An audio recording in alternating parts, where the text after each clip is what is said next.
Hello everyone, आप सभी लोगों का स्वागत है यूपीएससी नेट में। दोस्तों, आज हम यहाँ पर आपको मैथ और रीजनिंग की सीरीज स्टार्ट करने वाले हैं।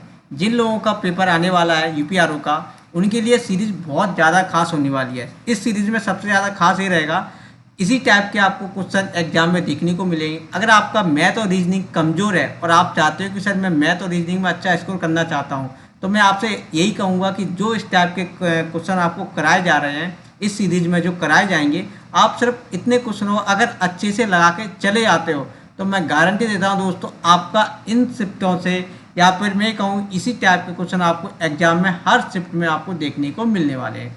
तो पहला क्वेश्चन हमारा क्या पूछा गया था वो हम देखते हैं। ठीक है, तो फर्स्ट क्वेश्चन क्या है,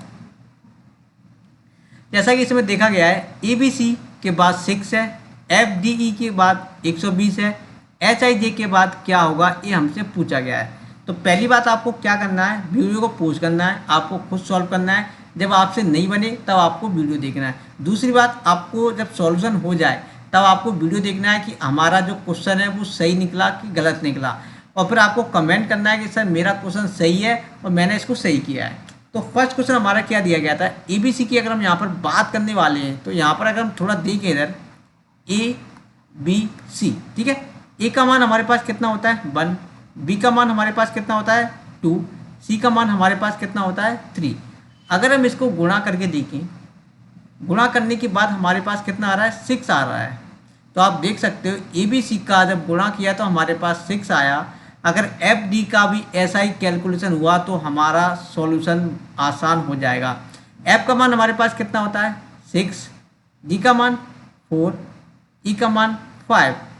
तो 5 को 20 इंटू 6 कितना हो जाएगा 120 दोस्तों होता है। यहाँ पर हमको कॉन्सेप्ट पता लग गया कि इस सीरीज में कॉन्सेप्ट क्या लगने वाला है। तो अगर हम यहाँ पर देखें HIJ का मान के बाद क्या आएगा, तो H का मान 8, I का मान 9, ठीक है, और सॉरी यहाँ पे G है और G का मान 7 रहने वाला है। तो इसका जब मल्टीपल किया तो इसका आंसर जो आएगा 504 रहने वाला है दोस्तों। ठीक है, जिस किसी का भी सही है वो कमेंट करना कि सर मैंने इस क्वेश्चन को सही किया है। दूसरी इंपॉर्टेंट बात है, अगर आप लोग चाहते हो कि मैं इस सीरीज को कंटिन्यू रखूं, आप चैनल को सब्सक्राइब कर लेना, क्योंकि मैं अगर आप लोग चैनल को सब्सक्राइब करेंगे तो मैं आपको कंटिन्यू यह सीरीज देने वाला हूँ, कंटिन्यू आपको क्वेश्चन की प्रैक्टिस करवाने वाला हूँ यूपीआरओ के बच्चों के लिए। ठीक है, नेक्स्ट क्वेश्चन हम देखते हैं। नेक्स्ट क्वेश्चन हमारा क्या पूछा गया है, सुनीता की आय पारुल की आय से 25% अधिक है। पहले तो हम इसको देखते हैं। तो हमारी बेचारी सुनीता कहाँ पर है, इधर है, जिसको 25% उसने पारुल से अधिक ले लिया है। ठीक है, पारुल से अधिक, तो पारुल को हम 100 मान लेते हैं, उसके पास कोई आमदनी होगी, 100 मान लिया। ठीक है, तो कितने परसेंट अधिक है 25% अधिक है।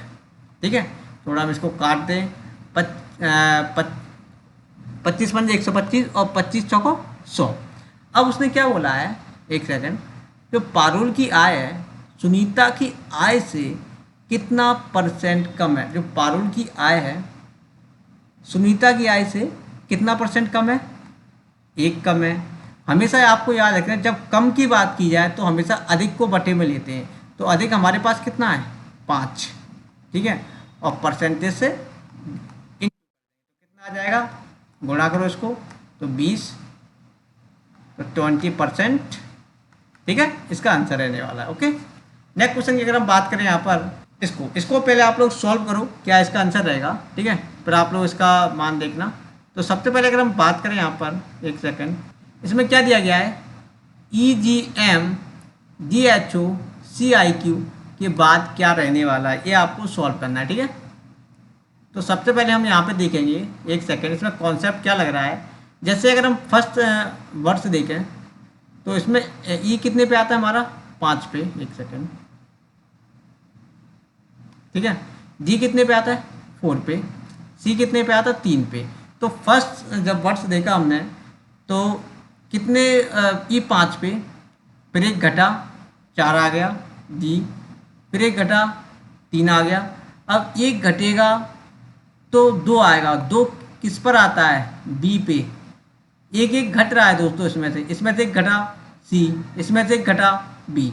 अब आप देख सकते हो बी किसी भी ऑप्शन में नहीं है, सिर्फ बी में है, तो इसका आंसर क्या हो जाएगा बी आंसर। ठीक है, नेक्स्ट क्वेश्चन की अगर हम बात करें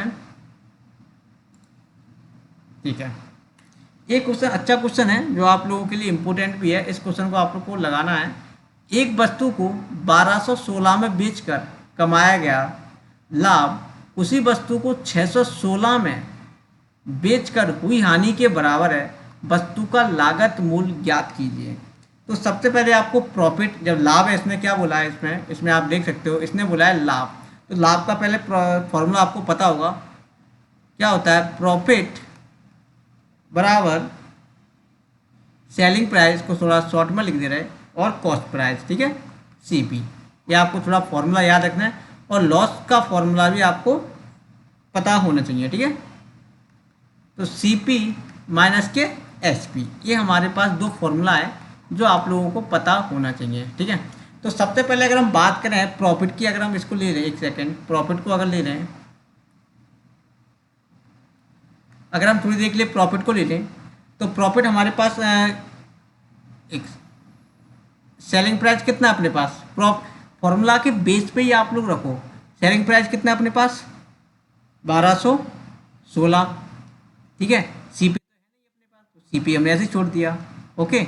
अब लॉस का देखते हैं, उसने क्या बोला था यहाँ पे 616 में बेचकर हानि के बराबर है, ठीक है। तो सीपी अपने पास कितना है, नहीं है, ठीक है, लेकिन उसे हानि पे बेचा गया है, कितने को, 616 को, ऐसे। अब क्या सॉल्व कर लो, यहाँ पर आप लोग अगर देखेंगे 1216, ठीक है, जब इसको इधर लाएंगे, ठीक है, तो प्लस में हो जाएगा 612, ठीक है, सीपी है ही, इसको अगर सीपी को इधर रखेंगे तो प्लस का हो जाएगा सीपी, तो इनको जब ऐड करेंगे तो ये हमारा होने वाला है 1828, तो ये कितना हो जाएगा 2 सीपी। अगर इस एक सीपी की बात करें तो एक सीपी हमारा कितना रहने वाला है, जब इसका इससे डिवाइड करेंगे, जैसे 1828 अपॉन 2 बराबर के सीपी, तो इसको जब काटोगे तो कितना आ जाएगा, 2 नम 18, 2 एकम 2, 2 चौक 8, तो इसका आंसर क्या रहने वाला है 914। किस किस का सही आया वो कमेंट में हमें बता सकता है, ओके। नेक्स्ट क्वेश्चन क्या दिया गया है, 4वीं शताब्दी में अधिवर्षों की संख्या ज्ञात कीजिए। दोस्तों अगर आपको इसकी पीडीएफ चाहिए विद आपको सॉल्यूशन, तो आप लोग हमारे टेलीग्राम ग्रुप से भी जुड़ सकते हैं, ओके। तो क्या दिया गया है, 34 शताब्दी में कुल अधिवर्षों की संख्या ज्ञात कीजिए। तो जैसा कि पहले तो हम आपको बता दें, 34 शताब्दी में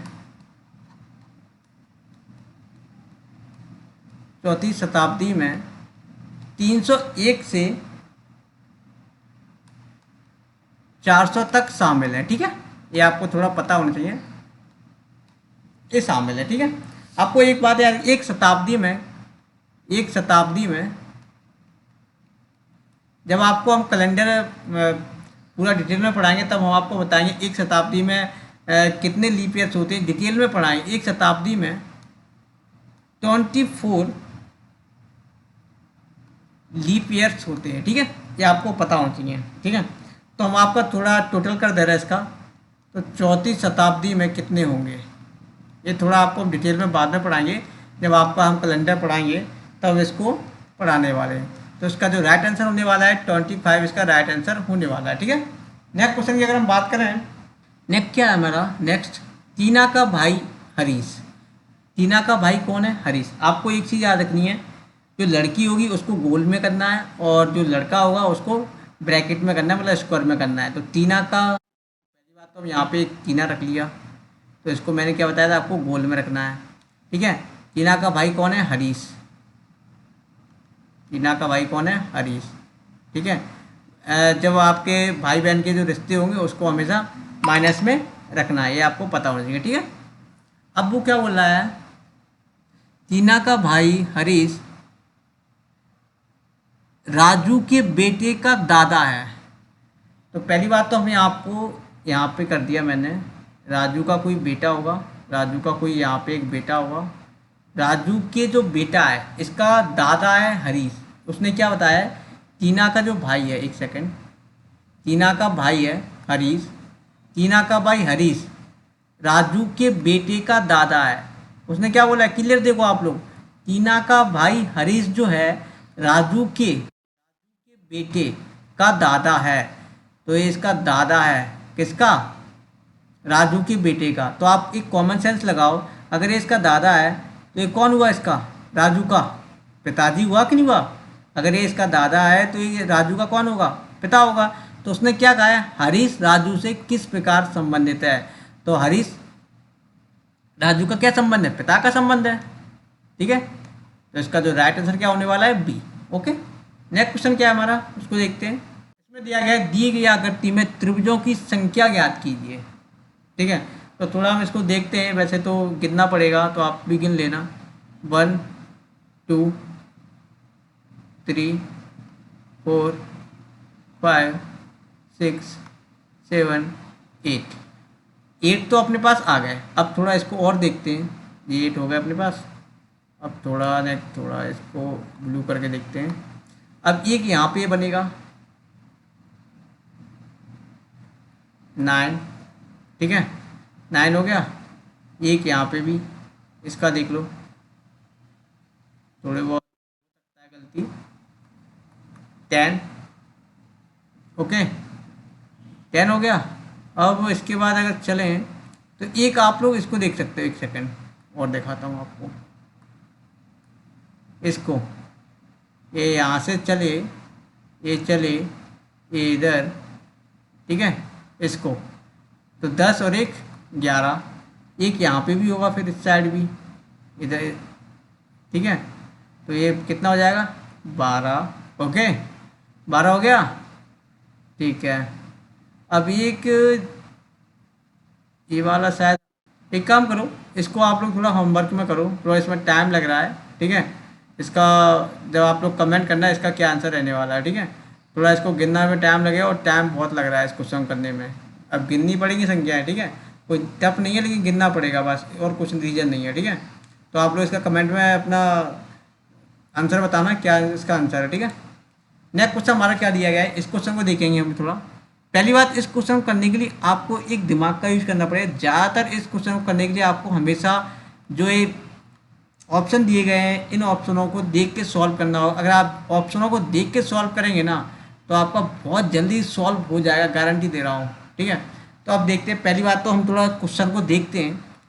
पी ए खाली है, फिर ए है, फिर खाली, फिर ए पी, फिर खाली, फिर पी खाली बाई। अब थोड़ा यहाँ पे चलते हैं आगे। जैसे देखो, पी के बाद खाली है ये। ठीक है, अब देखो पी के बाद खाली है। ठीक है, अब यहाँ पे आप देखो पी के बाद ए आया है तो ऑब्वियसली होगा कि पी के बाद ए ही आएगा। तो हम यहाँ पर ए रख दिया। ठीक है, पी ए बाई, ए हमारा थोड़ा बन गया। ठीक है, अब यहाँ पर आप देखना, जैसे पी ए बाई हो गया। अब इसको देखो, पी ए बाई, अब यहाँ पे भी आपका क्या आएगा, बाई आएगा, और यहाँ पे भी आपका क्या आएगा, ए आएगा। ठीक है, ये हो गया P A by, P A by. अब देखो, first, second, third, fourth, fifth, six और 7 है। तो आप यहाँ पे देखो 4 और 6 पे ए और बाई है, तो 4 और 6 पे चलते हैं। पहली बात तो कोई भी ऑप्शन देख लो। 4 पे पी है, गलत है, क्योंकि 4 पे हमारे पास क्या आ रहा है, ए आ रहा है।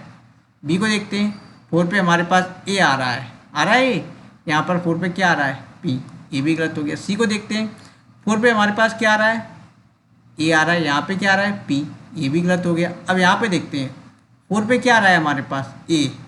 ठीक है, और 6 पे क्या आ रहा है। अब यहाँ पे आप एक सेकंड देख सकते हो, मैंने आपको क्या बताया था, पी ए बाई, तो यहाँ पे ये हो रहा है पी ए बाई। ठीक है, पी ए, यहाँ पे आप पी कर सकते हो। ठीक है, पी ए बाई, ये बनना है, इधर इस साइड बनना है। तो यहाँ पर आप देखोगे पी, 6 पे क्या आ रहा है, पी, तो हमारे पास आंसर क्या रहने वाला है, ए। ठीक है, और वैसे भी अगर आप इतना भी चेक नहीं करते तो यहाँ पर आप 4th वाला भी देख देना, तो 4 वाला कहीं पे भी नहीं आ रहा है, तो वैसे ही अपना आंसर ए होने वाला था। ठीक है, ओके। नेक्स्ट क्वेश्चन क्या है हमारा, इसको देखो, इसमें क्या दिया गया है, एक सीरीज चल रही है इसमें 1 4 3 9 5, फिर क्वेश्चन मार्क, इस पर क्या आंसर रहने वाला है बताना है, फिर 7 आ गया, फिर 25 आ गया। ये हमारे पास सीरीज चल रही है। ठीक है, अब इस सीरीज में देखना है क्या चल रहा है, देखते हैं। अगर यहाँ पर हम देखें, 1 के बाद 3 आ रहा है तो 2 ऐड हो गए।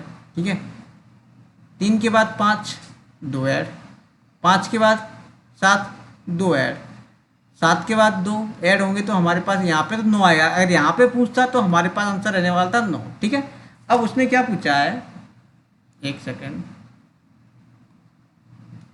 अब उसने पूछा है इसकी जगह। अब इसको देखते हैं एक बार। 4 2 का स्क्वायर होगा, देख सकते हो आप। ए कितने का स्क्वायर है, 3 का स्क्वायर। अब आप सीरीज देखो, 2 का स्क्वायर 3 का स्क्वायर, तो यहाँ पे नॉर्मली होगा कि 4 का स्क्वायर होगा। अब 4 के बाद आप थोड़ा और आगे कॉन्सेप्ट देखते हो तो यहाँ पर आपका 5 का स्क्वायर है। तो सीरीज हमारी एक क्रम से चल रही है, तो यहाँ पर क्या आ जाएगा आपका 4 का स्क्वायर कितना हो जाएगा 16। ठीक है, नेक्स्ट क्वेश्चन, इसको देखो, इसको आप लोग पहले करके देखो क्या आपका आंसर रहने वाला है, एक बार आप लोग चेक कर लेना। ठीक है, अब जैसे इसमें देखा हमने 6 13 के बाद हमारे पास 72 आ रहा है, 4 7 के बाद हमारे पास 24 आ रहा है, 9 11 के बाद क्या आएगा, ये हमसे पूछा गया है दोस्तों। ठीक है, सबसे पहले हम इसको देखने वाले हैं कैसे ये होगा, ये देखेंगे। देखो, अगर हम यहाँ पर थोड़ा एक कॉन्सेप्ट देखें, जैसे इसको करके देखते हैं। 6 × 13 अगर हम करें तो कितना होता है, 13 × 78 होता है। ठीक है, और माइनस के अगर जैसे इसमें 72 किया है तो माइनस के 72 करने के लिए हमें इसमें 6 घटाना पड़ेगा, तब हमारा 72 होगा, हमने घटा दिया। ठीक है, दूसरा अगर पार्ट देखें इसमें, 4 × 7 कितना हो रहा है, 28 हो रहा है। अब इसको 24 करने के लिए -4 किया गया है, तो हमारे पास कितना आ गया, 4 आ गया। अब हमसे पूछा गया है इसका मान, एक सेकेंड, इसका मान पूछा गया है, तो इसको करके देखते हैं। 9 × 11 तो हमारे पास 99 आ रहा है। अब इसमें से हम क्या घटाएं कि आंसर आ जाए, तो पहले सबसे पहले हम इस क्वेश्चन पे चलते हैं, पहले वाली पे ही। 6 × 13 किया था, 78 आया, तो हमने 6 घटा दिया। 6 कौन सा वाला था, पहली जो संख्या थी हमारे पास 6, यहाँ पे पहली संख्या क्या थी 6, तो हमने वो घटाया, तब 72 आया। अब यहाँ पे देखिए 4 × 7 किया, 28 हो गया, तो यहाँ पर 4 घटाया, जो पहली संख्या थी उसको घटाया। अब यहाँ पर आप लोग देखोगे 99 है। ठीक है, यहाँ पर आपका कितना आ गया, 99 आ गया। तो इसका जो पहला जो नंबर है क्या रहने वाला है, 9। यहाँ पे भी आप देख सकते हैं पहला नंबर क्या है, 9। तो 9 जब घटाएंगे तो कितना आंसर हो जाएगा हमारे पास, 90 होने वाला है। तो इसका जो राइट आंसर होगा 90। ओके, नेक्स्ट क्वेश्चन हमारे पास क्या है वो देखते हैं।